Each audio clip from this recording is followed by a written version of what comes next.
Assalamualaikum warahmatullahi wabarakatuh. Perkenalkan, kami dari kelompok 23 akan menganalisis unsur intrinsik novel sejarah yang berjudul Kado Terbaik, karya J.S. Hayren. Perkenalkan, terlebih dahulu nama saya Andalif Nur Hidayat. Saya Arfillah. Saya Irfan Arfandi. Saya Andi Nurul Hikmah. Saya Nurul Munawara.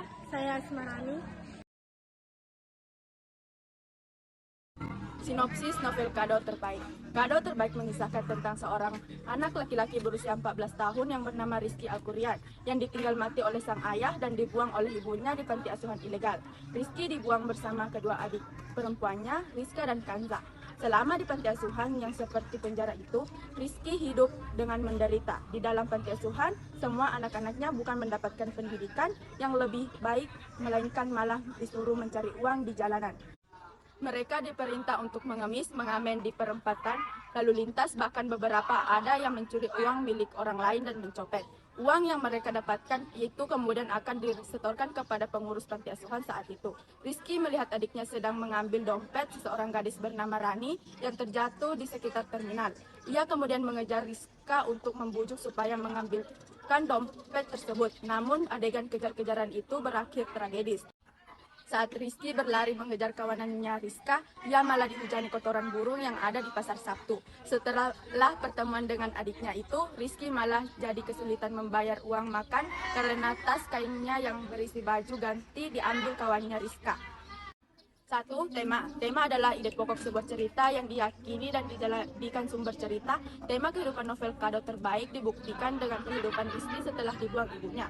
Dia harus menjalani rangkaian kehidupan pahit, mulai menjadi babu di panti asuhan, mencuri uang, pengedaran obat-obatan terlarang, bahkan melihat adiknya diadopsi dan diculik. Kehidupan yang dijalani Rizky sebagai tokoh utama begitu berat akan tetapi Rizky digambarkan dengan sosokan kuat dan tangguh.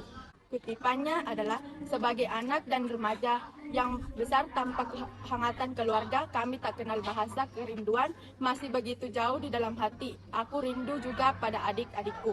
Halaman 30 pada paragraf 4. Tokoh merupakan pemain atau orang-orang yang terlibat dalam cerita tersebut, dan penokohan adalah pembentukan watak tokoh elegan penciptaan citra tokoh. Yang pertama, Rizky. Berdasarkan perannya, Rizky termasuk dalam novel tokoh utama pada novel Kado Terbaik karya J.S. Hayren. Rizky selalu muncul di setiap permasalahan yang ada di dalam cerita, baik permasalahan yang dibuat maupun permasalahan yang dia lewati. Pembuktian Rizky melewati tokoh utama dibuktikan oleh kutipan, jika waktu itu aku menyaksikan Rizka pergi dengan rasa putus asa, kali ini aku melihat Kanza kembali ke panti asuhan dengan rasa campur aduk. Ada lega, namun juga ada kecewa. Lega karena ia selamat, kecewa karena aku telah gagal. Dan yang jelas, aku lesu. Halaman 224, paragraf kedua. Yang kedua, Rizka. Berdasarkan peran dalam cerita, Rizka merupakan tokoh tambahan atau pendukung. Penulis menggambarkan sosok Rizka sebagai tokoh yang dapat melengkapi alur cerita. Kutipan, gak ada, udah diambil tadi sama anak kecil yang cewek, katanya menutup hidup.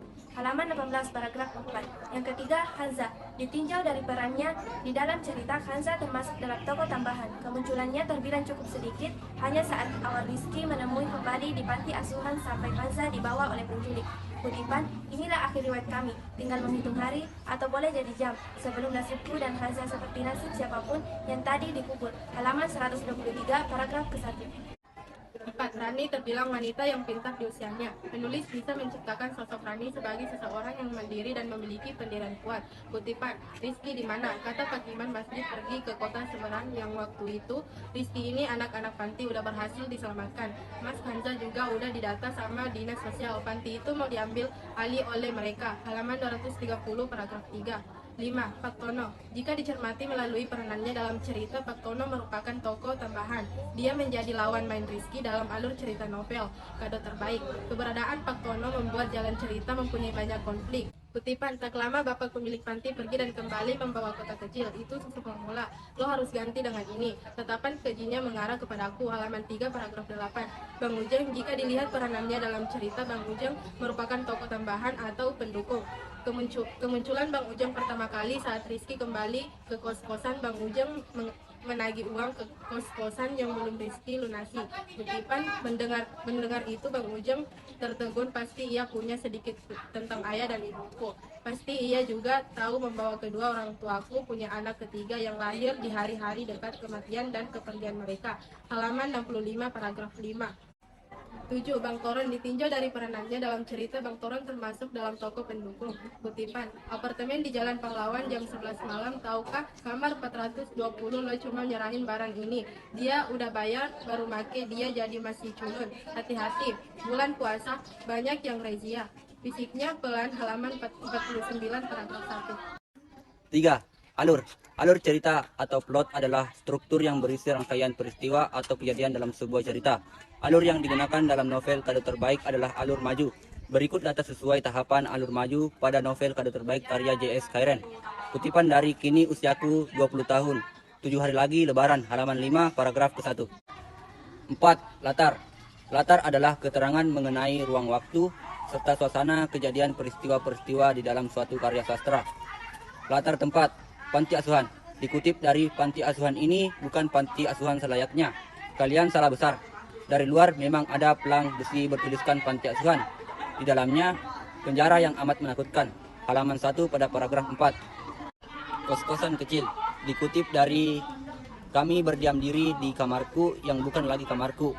Semoga nanti saat Bang Ujeng pemilik kos-kosan ini datang masih mengizinkan aku tinggal. Halaman 65 paragraf 1. Terminal. Dikutip dari terminal ini mulai padat. Orang-orang dari kota pulang kampung.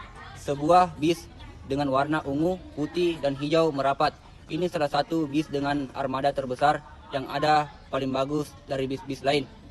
Aku melihat tulisan itu seperti dari ibu kota. Halaman 7 paragraf 2. Rumah penculik. Dikutip dari aku tak menjawab. Cuma ada satu bangunan rumah besar di sini dan memang itu tempat aku kemarin hampir kehilangan nyawa. Halaman 194 paragraf kedua. Latar waktu. Siang hari dikutip dari apakah mungkin tahu kalau keadaan kami tadi siang ada maksud lain? Apakah mereka melihat Rani memotret sekeliling? Atau jangan-jangan Bang Taron yang memberitahu? Lalu kenapa ada Tono? Halaman 216 paragraf pertama. Yang kedua, malam hari. Kutipan dari saat malam hari aku pulang. Benar saja Rani ternyata berdiri di depan kamar gudangku.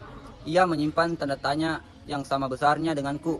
Tapi aku sudah melihat dari jauh dan gara-gara itu aku tidak mau menghampirinya. Halaman 230 paragraf ke-8.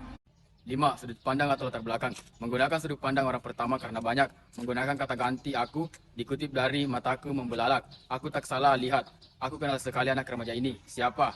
Halaman 11 paragraf 4. Gaya bahasa atau majas. Personifikasi. Mana kitab suci itu? Kenapa ayat-ayatnya tak pernah menolongku? Kenapa ayahku mati tertembak? Kenapa ibu membuang kami? Kenapa tak ada pertolongan sedikit pun? Padahal hidupku yang malang ini. Halaman 21 paragraf 8. Retorika. Hidup sungguh tak adil. Kenapa aku tak mati saja? Kenapa aku tidak terlahir dari orang kaya saja? Yang hidupnya enak tanpa masalah. Bangun tinggal makan dengan pakaian yang bagus. Berangkat ke sekolah atau kerja. Duduk di ruangan yang nyaman. Untuk kembali ke rumah yang penuh dengan kehangatan keluarga. Halaman 21 paragraf 11. 7. Amanat. Amanat yang dapat diambil dari novel ini mencakup tema kesulitan hidup, ketidakadilan, dan penerimaan terhadap takdir. Rizky sang tokoh utama mengalami berbagai kesulitan hidup, seperti kehilangan orang tua, hidup di panti asuhan yang sulit, dan berjuang untuk bertahan hidup di jalanan.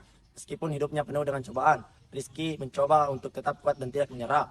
Pernyataan, selalu ada kado terbaik dari setiap keburukan, dari setiap hal yang pahit yang menimpa hidup kita, mencerminkan pesan bahwa dalam setiap kesulitan dan kekecewaan ada hikmah atau pelajaran yang dapat membentuk karakter dan memberikan kekuatan untuk terus melangkah maju. Pesan ini dapat diartikan sebagai ajakan untuk tetap bersyukur dan berusaha melihat sisi positif dalam setiap situasi. Itulah tadi hasil analisis dari kelompok kami. Sekian dan terima kasih. Wassalamualaikum warahmatullahi wabarakatuh.